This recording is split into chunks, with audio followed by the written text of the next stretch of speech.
ایک بدو آتا ہے، آپ دنیا سے جا چکے ہیں، عتبی رحمت اللہ علیہ قبر پر بیٹھے کچھ پڑھ رہے ہیں، وہ بدو اونٹنی کو بٹھاتا ہے اور قبر پہ آ کے کہتا ہے السلام علیکہ یا رسول اللہ، سلام پیش کرتا ہے، پھر کہتا ہے یا رسول اللہ، آپ کے رب نے کہا ہے وَلَوْ أَنَّهُمْ إِذْ ظَلَمُوا أَنفُسَهُمْ جَاءُوكَ فَاسْتَغْفَرُوا اللَّهَ وَاسْتَغْفَرَ لَهُمُ الرَّسُولُ لَوَجَدُوا اللَّهَ تَوَّابًا رَحِيمًا، کہ اے میرے نبی یہ اپنے پر ظلم کر کے آئیں، گناہ کر کے آئیں اور پھر معافی مانگیں اور تو سفارش کرے اور یہ معافی مانگے تو میں انہیں معاف کر دوں گا۔ یہ اس نے آیت پڑھی، پھر کہنے لگا میں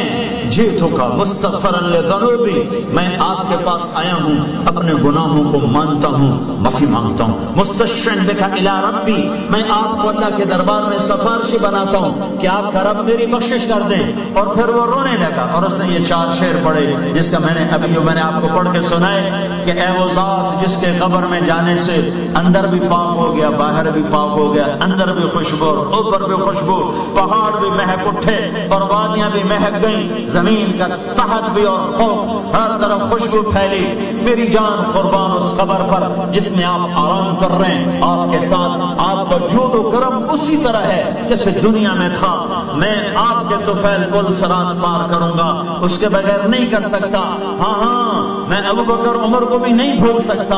آپ پر اور ابو بکر پر اور عمر پر جب تک قلم کار کا قلم چلتا رہے میرا سلام آپ کو پہنچتا رہے۔ یہ اشعار کہے اور آنسو پوچھتا ہوا اونٹنی کو چل دیا، ابھی وہ اونٹنی پہ بیٹھ رہا ہے کہ عتبی پر ایک دم نیند آئی، ایک دم اونگ آئی، فوراً اللہ کے نبی کی خواب میں زیارت ہوئی کہ عتبی اٹھو اور اس بدو سے کہہ دو تیری فریاد پہنچ گئی اور تیری بخشش ہو گئی۔